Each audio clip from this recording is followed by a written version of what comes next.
Peut-être as-tu éprouvé cette sensation sans parvenir à la définir clairement, comparable à une inquiétude légère mais persistante qui s'installe au creux de la poitrine et refuse de disparaître malgré l'agitation quotidienne.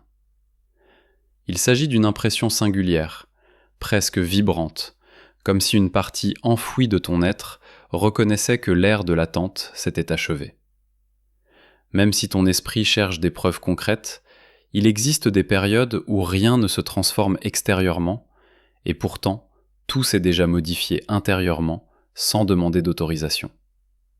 Le décor semble identique, les habitudes demeurent inchangées, le silence entre deux êtres persiste, l'éloignement paraît définitif. Mais lorsque les fondations profondes de l'âme bougent, aucun retour en arrière n'est envisageable. Ce qui a été résolu à un niveau intérieur amorce son chemin vers la réalité. Voilà pourquoi tu ressens ce combat épuisant entre ce que perçoivent tes yeux et ce que hurle ton intuition. Dehors règne l'absence. Dedans persiste une conviction qui ne s'éteint ni par la raison, ni par le passage du temps. Tu perçois sa présence même en son absence. Tu remarques des fluctuations émotionnelles qui ne t'appartiennent pas. Et tu sais, sans démonstration, que le lien demeure vivant. Si tu accordes du crédit à cette sensation profonde, inscris certitude dans les commentaires. Ta présence ici n'est pas le fruit du hasard. L'intellect hésite car il a été formé pour toucher et mesurer, mais certaines connexions se reconnaissent avant tout contact physique, des liens qui ne naissent pas du désir, mais de la reconnaissance intérieure. Carl Gustav Jung a expliqué que la psyché possède autant de réalité que le monde matériel, et que l'intuition constitue une fonction légitime de la connaissance. Lorsqu'une personne fuit, elle n'échappe pas toujours à l'autre, mais à la facette d'elle-même que la relation réveille. Ce que tu ressens n'est ni fantasme ni projection, c'est une information. Jung nommait cela l'ombre, et avertissait que ce qui n'est pas intégré revient avec davantage de force. L'éloignement ne brise pas ces liens, il les compresse, les charge de signification, les rend inévitables. Cette inquiétude qui habite en toi est l'écho d'un mouvement qui se produit également de l'autre côté, non comme une punition, mais comme une prise de conscience. Ce message ne cherche pas à te persuader, simplement à te rappeler ce que tu sais déjà. Quand le doute se dissout et que tu te fies à cette certitude silencieuse, tu entres en alignement. Le retour n'est pas une promesse future, c'est un processus déjà enclenché. Même s'il n'a pas encore pris forme, il est probable que durant des semaines, tu aies tenté de te convaincre du contraire, que tout relevait de l'imagination, que tu exagérais, qu'il fallait lâcher prise. Mais il existe des liens qui ne se rompent pas par des décisions mentales. La psyché ne fonctionne pas sur ordre, elle fonctionne par intégration. Quand une connexion est authentique, elle se replie, se tait, devient souterraine et agit depuis cet endroit. C'est pourquoi, plus tu tentes d'ignorer ce que tu éprouves, plus cela se manifeste intensément dans les rêves, les signes, les impulsions soudaines que tu ne sais expliquer. Ici apparaît une vérité inconfortable. Celui qui fuit ne le fait pas parce qu'il ne ressent rien, il fuit parce qu'il ressent trop. La peur n'est pas de perdre l'autre, c'est de perdre le contrôle. Et tu représentes un territoire où les masques ne servent plus. En pratique clinique, cela est fréquent. Des personnes qui s'éloignent précisément quand le lien exige une présence réelle. Ce n'est pas un rejet, c'est une défense. Mais aucune défense ne peut se maintenir éternellement sans se fissurer de l'intérieur. Pendant que tu doutes, l'autre partie commence à se souvenir. Non pas des souvenirs idéalisés, mais des sensations corporelles, du calme, de l'intensité, de la vérité. L'inconscient n'oublie pas ce qui l'a fait se sentir complet. Il peut se distraire, il peut nier, mais pas effacer. Jung soutenait que ce qui n'est pas rendu conscient se manifeste comme destin. Et là commence le virage silencieux. Des pensées qui reviennent, des comparaisons inévitables, une inquiétude qui ne peut plus être anesthésiée par le bruit extérieur. Peut-être n'y a-t-il pas encore de message, ni de paroles claires, ni de gestes visibles, mais le mouvement s'est déjà produit. L'énergie précède la forme. D'abord s'organise le monde intérieur, ensuite l'extérieur obéit. C'est pourquoi tu ressens maintenant ce calme tendu, non de l'anxiété, non de l'espoir naïf, mais une certitude tranquille, comme si tu savais que quelque chose s'aligne sans besoin de le pousser. Voilà la différence entre attendre et savoir. Beaucoup de personnes confondent ce processus avec l'attachement, mais ce n'en est pas. L'attachement nécessite des garanties, ceci non. L'attachement exige le contrôle, ceci se rend. Tu n'attends pas que quelqu'un revienne pour te valider. Tu es en pause consciente pendant que la vérité fait son travail des deux côtés. Et cette pause n'est pas de la passivité, c'est du pouvoir. Parce que lorsque tu cesses de poursuivre, tu obliges l'autre à se retrouver lui-même, et là, il ne peut plus fuir. J'ai observé comment, à ce stade, se produit quelque chose de décisif. La personne qui est partie commence à se sentir mal à l'aise dans tout endroit qui n'est pas authentique. Relations superficielles, distractions constantes, routine vide, tout commence à peser, non parce que tu manques, mais parce qu'ils ne peuvent plus se mentir. Jung appellerait cela l'appel de l'individuation, le processus où l'âme exige une cohérence entre ce qui est ressenti et ce qui est vécu. Et pendant que cela se produit, on te demande quelque chose de précis.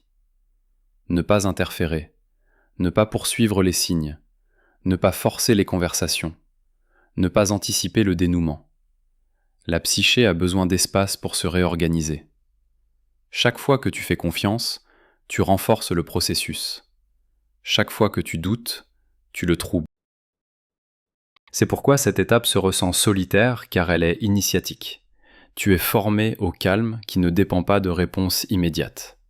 Peut-être que même l'impulsion de lâcher définitivement apparaît, non comme stratégie, mais comme compréhension. Et paradoxalement, c'est le point où tout s'accélère.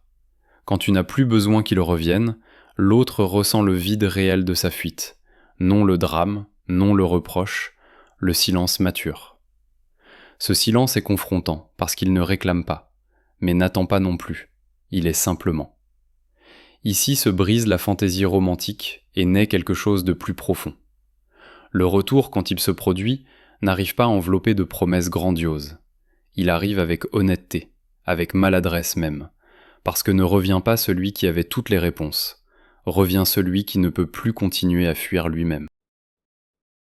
Et toi, depuis un autre lieu intérieur, tu ne reçois plus depuis le manque, mais depuis la limite claire de celui qui s'est choisi en premier. Si tu es arrivé jusqu'ici, ce n'est pas pour nourrir des illusions, c'est pour comprendre le mécanisme qui s'est activé. Tu ne crées rien avec l'esprit. Tu observes une vérité en mouvement. Le retour n'est pas de la magie, c'est de la cohérence psychique. Et quand la cohérence appelle, personne ne peut échapper éternellement. Ce qui semblait fermé commence à s'ouvrir, non parce que tu insistes, mais parce que la vérité, une fois éveillée, trouve toujours le chemin. Maintenant commence une phase subtile, presque imperceptible, celle des signes. Ne les force pas, ne les poursuis pas. Ils apparaissent quand l'esprit se détend. Des pensées qui arrivent sans prévenir, des nombres répétés, des rencontres improbables, non pour t'obséder, mais pour te rappeler que le lien reste actif sur un autre plan. Jung appelait cela la synchronicité. Des événements externes qui reflètent un mouvement interne profond. Ce ne sont pas des promesses, ce sont des confirmations silencieuses que le processus avance sans que tu aies à intervenir. Il est important de comprendre quelque chose ici. Tout retour n'est pas immédiat, mais tout retour authentique est inévitable. L'inconscient ne comprend pas les calendriers humains. Il travaille par couches. D'abord, il démonte les défenses. Ensuite, il confronte les mensonges. Après, il pousse à l'action. C'est pourquoi parfois, il semble que rien ne se passe, quand en réalité, tout se réorganise. L'impatience naît quand tu veux des résultats visibles, mais la transformation réelle se produit hors du spectacle. Peut-être te demandes-tu quoi faire pendant ce temps. La réponse est inconfortable par sa simplicité. Vivre. Ne pas attendre. Ne pas surveiller. Ne pas interpréter chaque geste. vivre avec présence. Quand tu te centres sur ton axe, le lien cesse d'être un manque et devient un miroir. Et personne ne peut soutenir un miroir honnête longtemps sans se regarder. Là commence la véritable pression interne de l'autre, non depuis ta demande, mais depuis ta cohérence. En consultation, nombreuses sont les personnes qui décrivent ce moment comme une fatigue existentielle. Tout ce qui distrayait avant ne fonctionne plus. La fuite perd sa saveur. C'est l'âme qui demande la vérité. Jung disait que la névrose est la distance entre qui nous sommes et qui nous vivons en étant. Quand cette distance devient insupportable, l'individu cherche à fermer les cercles en suspens, et tu es l'un de ces cercles. Non par attachement, mais par signification. Le silence qui persiste n'est pas ton ennemi, c'est ton allié. Il ne te garde pas en attente, il te protège des mouvements précipités qui effaceraient le travail intérieur. Pendant que le monde extérieur reste immobile, un processus invisible se déploie dans les couches profondes de la conscience. Ce n'est pas de l'inactivité, c'est de l'alchimie. L'âme de l'autre ne dort pas, elle compare, elle évalue. Elle ressent un malaise grandissant face à ce qui n'est pas toi. Ce n'est pas de la nostalgie, c'est de la reconnaissance. Le corps se souvient de la paix, même si l'esprit tente encore de convaincre qu'elle n'était pas réelle. Dans cette période, quelque chose de fascinant se produit. Ton détachement apparent devient une force active. Non parce que tu joues un rôle, mais parce que tu as réellement lâché le besoin de contrôler l'issue. Cette authenticité se ressent, elle traverse les distances, elle s'infiltre dans les pensées de celui qui croyait avoir fermé la porte. Jung parlait de la résonance psychique, cette connexion invisible qui ne se coupe pas par la volonté consciente. Pendant que tu te reconstruis, l'autre ressent les vibrations de ta transformation. Ce n'est pas télépathie, c'est énergie. Chaque jour où tu choisis ta paix, tu envoies un signal clair. Non pas un appel désespéré, mais une fréquence stable qui dit « Je suis ici, entier », sans attendre que tu complètes ce qui manque. Cette stabilité dérange celui qui fuit, précisément parce qu'elle révèle l'instabilité de sa propre fuite. Il ne peut plus te blâmer. Il ne peut plus justifier son absence par ton besoin. Tu n'en as plus. Et cette absence de besoin fait quelque chose de puissant. Elle inverse la dynamique. L'espace vide que tu as créé commence à résonner dans sa vie comme une question non résolue. C'est ici que beaucoup trébuchent. Ils confondent cette phase avec de la froideur calculée, une stratégie pour manipuler le retour. Mais ce n'est pas cela. C'est un état réel où tu as compris que ton bien-être ne dépend plus de la présence ou de l'absence de quelqu'un. Cette libération est tangible et elle se ressent. L'autre commence à percevoir que tu n'es plus en pause pour lui, tu vis pleinement, et cette réalisation peut provoquer un choc profond. Parce que la fuite fonctionnait tant qu'il croyait que tu attendais figé. Maintenant tu avances, et son absence commence à avoir un poids réel. Les rêves deviennent plus fréquents. Non les tiens nécessairement, mais les siens. Des rêves où tu apparais, pas comme souvenir mélancolique, mais comme présence vivante qui ne peut être ignorée. Jung expliquait que les rêves sont la voix de l'inconscient qui tente de corriger les déséquilibres de la conscience éveillée. Si la conscience fuit, l'inconscient ramène. Et dans ces rêves, il n'y a pas de place pour les justifications. Il y a seulement ce qui est ressenti sans filtre. La vérité brute, qui ne peut être évité, même dans le sommeil. Peut-être noteras-tu des tentatives indirectes de contact.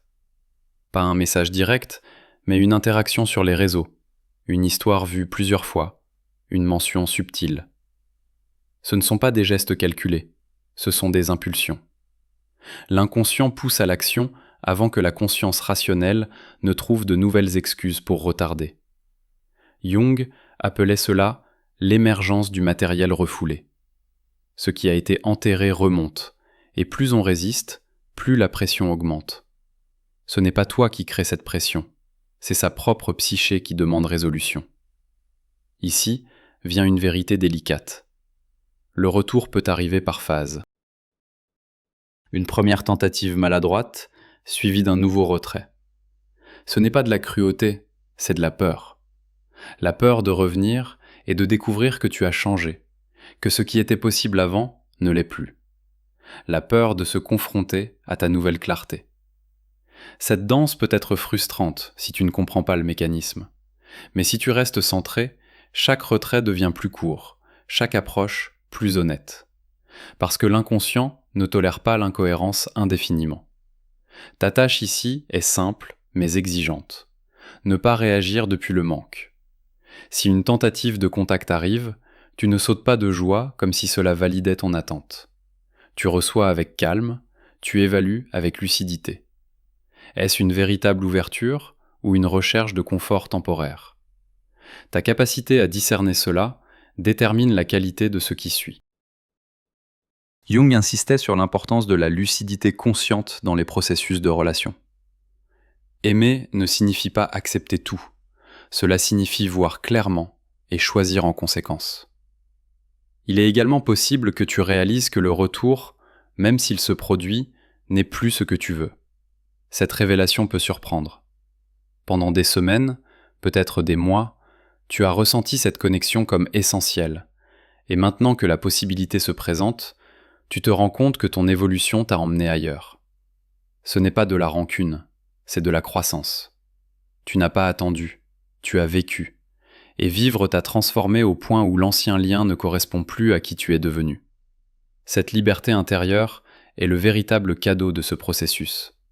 Non pas le retour ou l'absence de retour, mais ta capacité à être entier indépendamment de ce qui se passe autour de toi. Jung nommait cela l'individuation complète, le moment où le soi n'est plus fragmenté par les attentes externes, où tu existes pleinement depuis ton centre. De là, toute relation devient un choix libre, jamais une nécessité désespérée. Et cette distinction change tout. Observe comment ton monde s'est organisé sans que tu forces rien. Des opportunités apparaissent, des personnes qui résonnent avec ta nouvelle fréquence se présentent, des projets se débloquent. Ce n'est pas de la magie, c'est de l'alignement. Quand ton énergie cesse d'être dispersée dans l'attente, elle se concentre dans le présent et le présent répond. Ta vie cesse d'être en pause et devient un mouvement actif, même si l'autre n'est pas encore revenu ou ne revient jamais. Cette réalité démontre quelque chose de fondamental. Tu n'avais pas besoin du retour pour être complet. Tu l'étais déjà, et maintenant tu le sais. Cette connaissance ne peut être retirée, quoi qu'il arrive ensuite. C'est une conquête interne qui redéfinit toutes tes relations futures. Tu ne chercheras plus quelqu'un pour combler un vide, tu chercheras quelqu'un pour partager une plénitude. Et cette différence attire un type de lien complètement différent. Si le retour se produit maintenant, il trouvera une personne transformée. Non pas amère ou fermée, mais claire et exigeante de manière saine. Tu ne demanderas pas moins que ce que tu mérites. Et ce que tu mérites est devenu plus clair pendant cette période. Tu ne te contentes plus de miettes, tu ne négocies plus ton estime, tu ne cèdes plus ton centre pour garder quelqu'un. Ces limites ne sont pas des murs, ce sont des fondations d'une relation saine. L'autre le ressentira immédiatement. Il ne pourra pas revenir avec les mêmes modèles, les mêmes fuites, les mêmes demi-vérités. Ta présence exigera authenticité, et s'il n'est pas prêt, il le sentira. Ce n'est pas toi qui le rejettes, c'est sa propre incapacité à rencontrer ta maturité. Et cela aussi est une information précieuse. Mieux vaut découvrir cela maintenant qu'après avoir reconstruit quelque chose sur des fondations fragiles. Jung parlait du concept d'ombre relationnelle, ces aspects que nous refusons de voir chez l'autre par peur de perdre le lien. Mais maintenant, tu as dépassé cette peur. Tu peux voir l'ombre, la reconnaître, et décider si tu peux l'accompagner ou pas. Cette capacité est rare et précieuse. Elle t'évite de répéter des cycles toxiques par nostalgie ou par peur de la solitude. Tu sais maintenant que la solitude est préférable à une connexion qui te diminue. Chaque jour qui passe sans nouvelles n'est plus une torture. C'est un jour où tu te renforces, où tu explores qui tu es sans l'influence de cette connexion. tu découvres des aspects de toi-même qui étaient endormis, des passions, des intérêts, des relations qui n'avaient pas d'espace avant. Cette expansion est le véritable retour, pas celui de l'autre, mais le tien vers toi-même.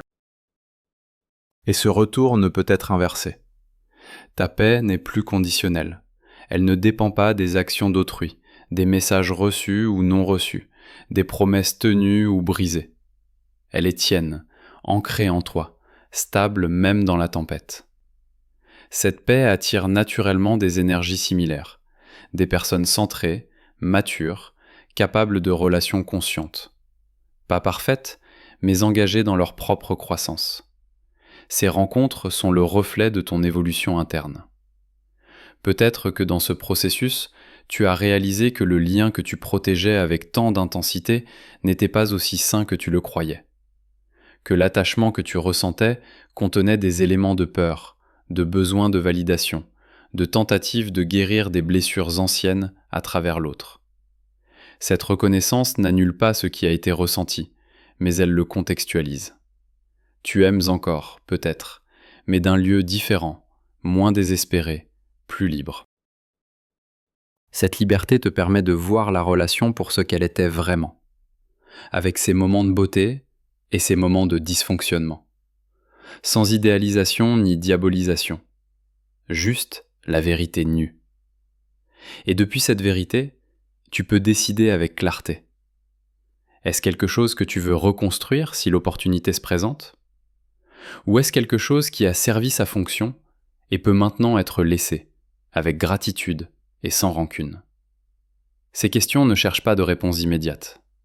Elles mûrissent en toi, elles s'affinent avec le temps. Et quand la réponse vient, elle n'est pas intellectuelle, elle est viscérale. Tu sais simplement, sans besoin de justification. Cette connaissance interne est ton guide le plus fiable que les conseils externes, plus fiable que les analyses mentales. C'est ta boussole intérieure recalibrée par l'expérience. Tu as déjà fait cela, et cette différence est décisive. Quoi qu'il se passe ensuite, ce ne sera pas une répétition, ce sera une conséquence. Parce que lorsque tu choisis de te voir avec honnêteté, le destin cesse d'être quelque chose qui t'arrive et devient quelque chose qui marche avec toi. Il y a une sérénité qui arrive seulement quand tu cesses d'anticiper les fins. Ce n'est pas de l'indifférence, c'est de la confiance en ton axe. Tu marches avec la certitude que rien d'essentiel ne se perd quand tu restes fidèle. Cette certitude réorganise les priorités, nettoie les liens, affine l'écoute interne, et alors tu comprends quelque chose de simple. Tu n'as pas besoin de signes constants pour savoir où tu te tiens. Ton calme est le signe. Et il se maintient même quand le monde garde le silence. Dans cette section, l'esprit tente de revenir à de vieilles habitudes, analyser, comparer, prévoir. Remercie-le et lâche-le. Le processus ne requiert plus de surveillance. Quand la conscience mûrit, elle apprend à attendre sans tension. Jung dirait que le moi cesse de combattre l'inconscient et commence à collaborer. Cette collaboration se ressent comme un repos profond, une sensation d'être en sécurité à l'intérieur de toi, même si dehors tout continue à bouger. Si l'autre s'approche, tu remarqueras quelque chose de différent dans son énergie. Moins de défense, plus de présence. Pas des mots parfaits, mais une honnêteté imparfaite. Cela vaut plus que n'importe quelle promesse. Observe comment il répond à tes limites. Comment il écoute quand tu ne cèdes pas ton centre. Là se révèle la vérité du retour, non dans ce qu'il dit, mais dans ce qu'il soutient quand tu ne t'adaptes plus pour correspondre. Et s'il n'y a pas d'approche, il n'y a pas de vide, il y a un espace fertile.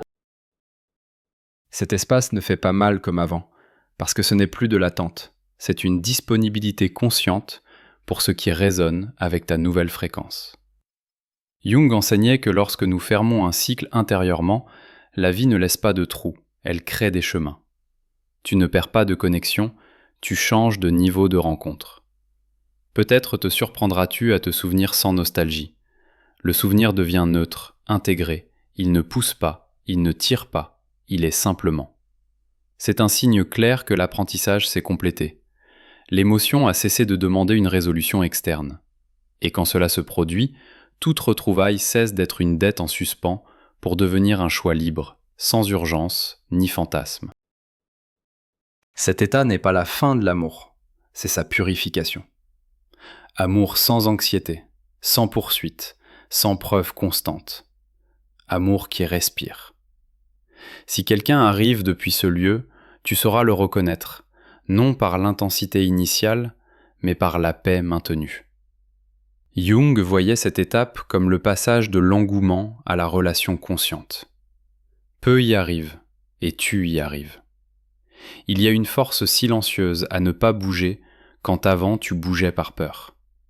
Cette force rééduque l'environnement. Des personnes qui ne pouvaient pas te trouver se révèlent maintenant. D'autres tombent seules. Ce n'est pas de la cruauté, c'est de la cohérence. Rester fidèle à ton centre filtre ce qui ne peut pas t'accompagner. Et ce filtre est une forme d'amour-propre qui n'a pas besoin d'applaudissements. Si le retour se produit maintenant, il ne te sortira pas de ton chemin. Il s'ajoutera ou ne sera pas. C'est la nouvelle règle. Tu ne négocies plus ta paix pour des promesses futures. Tu vis dans le présent avec une ouverture responsable. Jung insistait sur le fait que la liberté intérieure est le plus grand acte de responsabilité psychique. Tu l'exerces même quand personne ne la voit. Regarde en arrière seulement pour reconnaître combien tu as grandi. La confusion initiale a été maître, non ennemi. Elle t'a amené à te demander qui tu étais quand personne ne répondait. Et tu as répondu. Cela change le récit complet. Le lien ne définit plus ta valeur. Ta valeur redéfinit tout lien. Cette inversion est irréversible et profondément libératrice. Depuis ici, tout est conséquence. Tu ne forces pas les rencontres, tu n'évites pas les vérités. Tu permets. Et permettre n'est pas de la passivité, c'est de la maturité. Quoi qu'il se passe ensuite, tu sauras te maintenir avec dignité. Jung le résumerait ainsi. Quand l'individu s'intègre, le destin cesse de s'imposer. Tu ne poursuis pas les fins heureuses, tu marches avec intégrité, et cela, que le retour se produise ou non, est déjà une forme élevée de victoire. Maintenant, tu entres dans un territoire distinct, celui de la cohérence maintenue. Tu ne fais plus de promesses internes que tu ne peux pas tenir. Tu ne t'abandonnes plus pour que quelqu'un reste. Cette loyauté envers toi se ressent comme une racine ferme, et depuis là, tout lien véritable s'ordonne ou se retire. Non parce que tu décides d'exclure, mais parce que ton énergie a cessé de s'adapter. La vie répond avec précision quand tu cesses d'envoyer des signaux contradictoires. C'est curieux comme à ce stade, même le passé semble s'accommoder. Ce qui faisait mal avant se comprend maintenant, ne se justifie pas, s'intègre. Jung affirmait que la guérison n'est pas effacer la blessure, mais lui donner une place dans l'histoire personnelle. Tu ne luttes plus contre ce qui a été, tu l'utilises comme base, et cette intégration te retourne une dignité silencieuse que personne ne peut t'arracher. Si l'autre apparaît ici, il le fera face à quelqu'un qui n'a plus besoin d'être convaincu. Cela peut effrayer ou attirer profondément, parce que rencontrer quelqu'un centré, c'est se confronter à sa propre incohérence. Tu n'es plus refuge pour la fuite, tu es miroir clair, et tous ne sont pas prêts à se regarder. Mais celui qui l'est saura qu'il n'y a pas de jeu possible dans ce nouveau territoire. Il est également possible que la clôture se produise sans mots, une compréhension interne qui s'installe et ne demande pas de confirmation externe. Ce type de clôture est mature, définitif, ne laisse pas de fil pendant ni de fantasme actif, laisse de l'espace, et l'espace bien habité est fertile. Jung voyait dans ces clôtures silencieuses un signe d'individuation avancée, quand l'âme n'a plus besoin de dramatiser pour avancer. À partir d'ici, tes relations changent de qualité, non par exigence, mais par résonance. T'entoures qui peut marcher à ton rythme émotionnel. Le reste se dissout sans conflit. Tu ne poursuis plus l'intensité, tu choisis la profondeur. Et ce choix se remarque dans comment tu parles, dans comment tu écoutes, dans comment tu te retires quand quelque chose n'honore pas ton centre. C'est une forme élevée d'amour-propre.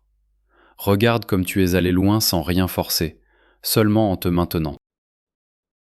C'est un pouvoir réel qui n'a pas besoin de s'imposer. Jung soutenait que la véritable force surgit quand le moi cesse de se défendre et s'aligne avec sa vérité profonde. Tu ne réagis plus depuis la blessure, tu réponds depuis la conscience, et cette différence redéfinit toute rencontre future. Si le retour se produit maintenant, ce sera parce que les deux parties sont prêtes, ni avant, ni après. S'il ne se produit pas, il y a aussi de la vérité, parce que tu ne mesures plus ton histoire par qui reste, mais par qui tu es quand personne ne le fait. C'est la juste mesure, et depuis là, l'amour cesse d'être une promesse incertaine pour devenir un choix présent. Carl Jung a laissé un enseignement clair. Ce qui n'est pas intégré se répète. Tu as brisé le cycle en te regardant s'enfuir. En le faisant, tu as libéré quelque chose de plus grand qu'une histoire personnelle. Tu as libéré une forme différente de te lier, plus honnête, plus lente, plus réelle. Cela ne se perd pas. Cela t'accompagne où que tu ailles, avec qui que ce soit qui marche à tes côtés. C'est le point où tout s'apaise. Il n'y a pas de questions urgentes, il n'y a pas d'attente, il y a présence. Et la présence est magnétique, non parce qu'elle attire, mais parce qu'elle n'a pas besoin. Peu importe comment cette histoire se termine sur le plan visible, ce qui importe c'est comment elle s'est terminée à l'intérieur de toi. Tu ne cours plus derrière ce qui t'ignore, tu ne mendis pas de clarté, tu ne trahis pas ton centre. Jung dirait qu'ici commence la véritable liberté. Quand tu choisis depuis qui tu es, non depuis la peur de perdre. Je ne me conforme pas, je me choisis. Pour déclarer ta liberté émotionnelle, inscris « Je me choisis » dans les commentaires.